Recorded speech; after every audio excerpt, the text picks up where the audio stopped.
I actually first learned about tinnitus when my 10-year-old daughter got it after being put on an antibiotic. She woke up one morning and she just said she had some like bothersome sounds in her ears. And I was thinking, like, what, does she just not want to go to school today? I really didn't know what was going on. I really didn't know anything about tinnitus. And I pretty quickly put it together that it might be a medication side effect. I did take her to like an ENT, an audiologist to test her hearing, and it never went away. But she ended up, I think, just being young, she adapted to it really well. So she's doing okay. And then, ironically, it's really weird, about 5 years later, I also took a medication for blood pressure, and very soon after that, I got tinnitus in my left ear.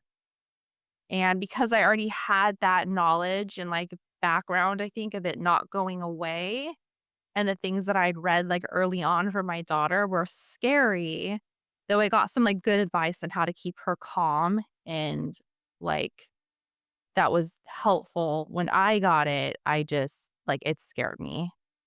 I went into, like, full-blown panic attacks for, like, I probably think I honestly didn't like, almost every moment was a panic attack for, like, 2 weeks. And I'd had, like, what I thought was maybe a panic attack in the past, like, I'd had some anxiety, but this was something I'd never experienced before. Like, my body could just not calm down for 2 straight weeks. I would just, like, call my mom and my brother and cry to them, and I felt like my life's completely over. That's just, like, the thoughts that were going through my head, like, I can never live with this sound.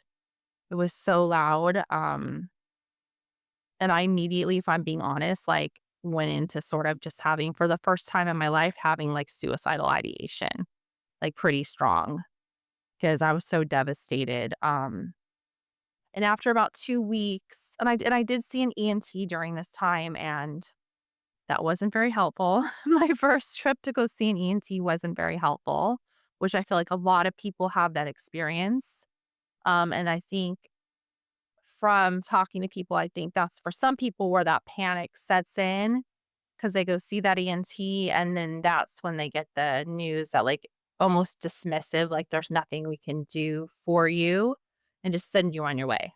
So that was kind of my first experience, seeing, like, a professional.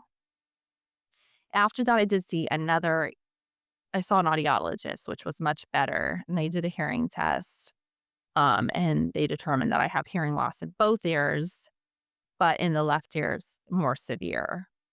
Um, and about the time, because I got it in October of 2023, was right when Linear came out. So I was very hopeful that maybe Linear could help me, and I'm not, like, here to say that Linear can't help people, but it didn't help me.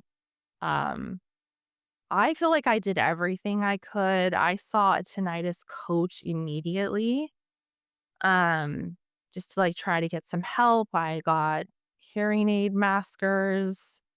For me, that was hard. Like, I know that can work for a lot of people, that tinnitus retraining therapy, but for me, it just kind of put more noise where I just didn't want noise. Um, and so I ended up, like, returning them, and I just really couldn't find anything that could help. Um, I did for the, like, suicidal ideation and, like, the depression I was experiencing, I did see, like, a psychiatrist, therapist, which I'm still seeing, but to this day, it's been 2 years, and I'm still at times struggling with those thoughts and with, like, severe depression. Um, and it's really hard. It's been hard on my family. Um, it feels like nobody can quite understand what I'm experiencing, except for people that I have found people that have been where I am, and I've talked to them, and they've been helpful. But for the most part, like, it's really isolating. You feel like you're on your own, and I haven't really been able to crawl out of that hole that this all sent me in. Really just my husband was the only person I could really talk to about it, and I was really scared to talk about it, period, in my house because my daughter has it. So I did not want to psychologically affect her because she was doing well, and I didn't want to have my suffering affect her in any way. And then 3 months after I got the tinnitus, my daughter was diagnosed with cancer. So she was 14 at the time. That's my youngest daughter. And so obviously, like, I know with tinnitus, like, stress can obviously make it worse. And that's one of the most stressful things you can go through. So that happened with her. And so I'm trying to cope. I'm just 3 months in trying to cope with having this. And then my daughter has been diagnosed with cancer. And so it's been a very stressful 2 years on top of just having tinnitus. And so, I mean, that doesn't help with the depression, obviously. My daughter is okay. She had a tumor removed and she's like okay now. But like the aftermath of all of that, once like things settled down, like I'd say 11 months after I got tinnitus, like I was in like a really bad place. After I knew my daughter was okay and I had to be like strong for her, it just, yeah, I felt really alone. My husband, like he tries to help, but he's one of those people that's like he doesn't quite, he doesn't understand. So he's not, he tries his best, but he, doesn't always know what to say. And I feel bad like talking about it to anybody really, because like you don't want to talk about it all the time. Like I don't want to be that, like the thing that I talk about, whether I'm calling a friend or I'm talking to my husband. Like I'd probably be talking about anything else. But for so long, it's really all I could think about. Um, it's in your perception, your awareness. We watch a lot of TV at night, and I couldn't watch TV really. Like, I would just hear this sound over the television. And so those moments where I'm just trying to, like, relax, I can't even do that. So early on, I mean, there were several times where I'd be watching TV and I would just start crying and have to go upstairs because it was just so overwhelming trying to sit there. And it didn't matter how interested I was in what I was watching, I couldn't focus on it. And I found that I couldn't focus on conversations. Like I would feel bad, but my like husband or my daughter would be talking to me and my mind is like completely somewhere else. And I try to pretend, catch bits and pieces and try to pretend, oh, like piece together what they're saying. But like my mind just really couldn't be on anything else. Um, and that's just how it's been for me for this month is 2 years. And then actually, a little bit after the 2 year anniversary, I actually ended up getting tinnitus in the opposite ear. So in my right ear recently, I've had it. And that's where I can kind of relate to people who are like, can say like it's not so bothersome. Because initially I freaked out when it happened. I'm eustachian tube dysfunction, I guess, was what was going on. I had some muffled hearing and I just kind of like did what it said. I plugged my nose and I blew out. And when I did that, I heard like a rumbling, almost like a car was like idling outside where I literally got up and looked outside to see if there was a car, then went down into my basement and listened. And I realized like, no, that's my ear making that sound. So I initially like got really scared, freaked out, went back to the ENT and I mean, there's just not a lot they can do. They gave me Flonase. I asked for steroids because I mean, I'm not a doctor, but that's something I kind of learned early on and wish I had done the first time was just ask for some steroids just in case, inflammation is sometimes causes part of the problem. And I just sort of learned that.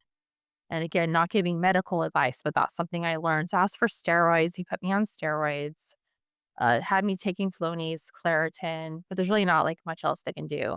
But in that right ear is where it's such a different sound because my left ear is a very high pitched sound, which like cuts through everything and I can hear it over everything.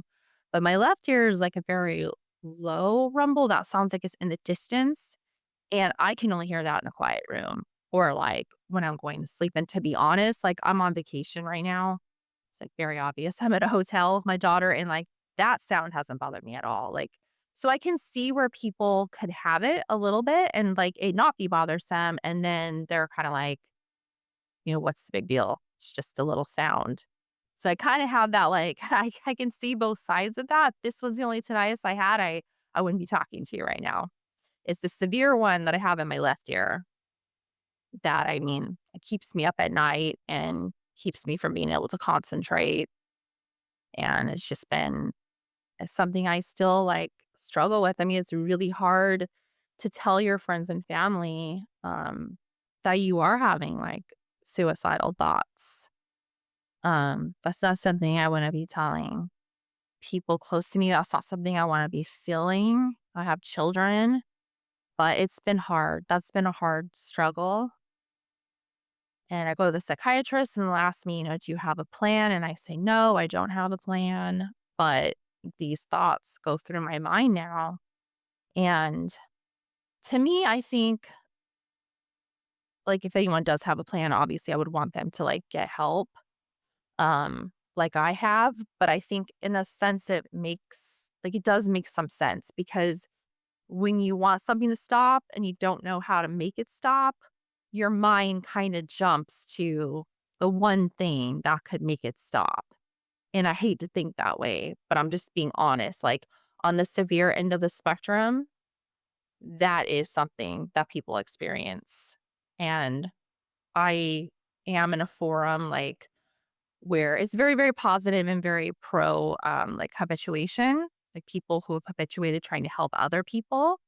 So stuck to like success stories early on. I did not want to like fill my head with anything that was going to scare me or be negative. So I did try to do that. And so I have got in contact with people who have like helped me through that, people who kind of come out of the other side of at least that extreme thinking. I feel like I've exhausted like everything to help myself, but I just feel like I'm still stuck in this depression that it brought on. And I think my guess as to why more people don't want to talk about it is because when you talk about having tinnitus distress, what you're really talking about is like you're struggling with your mental health now. And that's hard for people to talk about. And I think that's where like that stigma comes from. But for me, like I'd rather just say it. And if it helps somebody who's feeling the same way, understand that they're not alone and that to a certain extent it makes sense why you would feel that way. Like hopefully you won't get stuck there and hopefully I won't get stuck there. Like I'm not saying I'll be there for the rest of my life, but that's where I'm at now. I still feel that way. I just want to get the message out there that there are people like me that are really struggling. And I don't want to be. I'm doing everything I can think of to help myself. And, you think I've had good days for sure, or thought I was turning a corner only to have like a spike and wonder if it's like, that's kind of a mind game too. Like, I feel like tinnitus that's completely what tinnitus kind of is a mind game. And I think I'm getting a little bit better about like implementing like the only thing I really can do right now, since some of these other things didn't quite work for me, is the CBT, the cognitive behavioral therapy. Um, and just trying to like, one of your videos was really helpful to me and just saying that it's boring. I try to like take that approach now because it is a more neutral thing to say than it's boring. So I do try to do that. And I have seen improvements since day one. It's just that, like, also, like, I backslide after having, like, a good couple days or weeks, and, like, right now, being on vacation with my daughter, like, things have been great because I am distracted. We are doing things every single day, but it's those, like, times when I'm home alone, I'm trying to watch TV or I'm trying to read a book, and I feel like that's what it stole from me, was that peace. I say, like, don't blame yourself. I see a lot of people blaming themselves. I did the same thing, whether I was directly blaming myself or just kind of ruminating and wishing I could go back, which none of us can do. Don't blame yourself. Don't compare yourself to somebody else. Um, like, what's wrong with me? Why is this taking me possibly longer. There's a lot of reasons, and I'm not like a researcher, but I read into things about like, and again, I don't want to say anything that like I'm not qualified to say, but like I've read about like the sensory gating and the way like the brain works, and maybe some people can't suppress those sounds as easily as other people. Like, obviously, I do think the brain is powerful. I think I'm trying to learn more about like what to tell my brain to kind of help it. But don't blame yourself. Don't compare yourself to other people and speak up. Like, I think more people need to speak up about it. When I reached out to you guys to ask you where the patient videos were, um, I was surprised to find that more people didn't want to talk about it. But when I thought about it, like, yeah, it's also because it is a mental health stigma that's attached to that. Because even if you've never had mental health issues before, like now you do. And it's hard to talk about that. And these are, I got pretty like, I guess, dark and what the kind of thoughts I had and admitting to them. Not everybody wants to do that. And I understand. And if they don't want to, like, they don't have to. But I think it's important for people to like start to understand that this really can severely affect people's mental health. And if they took a minute, people who aren't suffering from it, um, I don't know if it'll reach a lot of those people. But I mean, to me, like, you can go on YouTube, you can listen to like samples of what it would sound like to have tinnitus and imagine having that 24/7. I don't know. I mean, I wanna tell people to donate. Obviously, I would love, like, I feel like if people who don't have it aren't gonna understand, and I don't blame them for that. And as being the mother of someone who had cancer, I can understand why that gets, like, the research money that it does. But, I mean, this is serious too, and it's not getting the funding that it needs, it sounds like. I know that's not necessarily advice, but I feel like as a community, like, I think we're gonna have to help ourselves, it sounds like. And even if that's just like a little bit, like, I know you made a video once about like the impact it could have if like everybody just donated like a small amount one time. And so if you're seeing this and you can relate to it in any way, whether it was just, I know there are a lot of people that have it, like, kind of feel catastrophic early on, and then there are people that move forward with their lives and, like, it gets a lot better, and I hope that that happens for me, um, but it hasn't yet.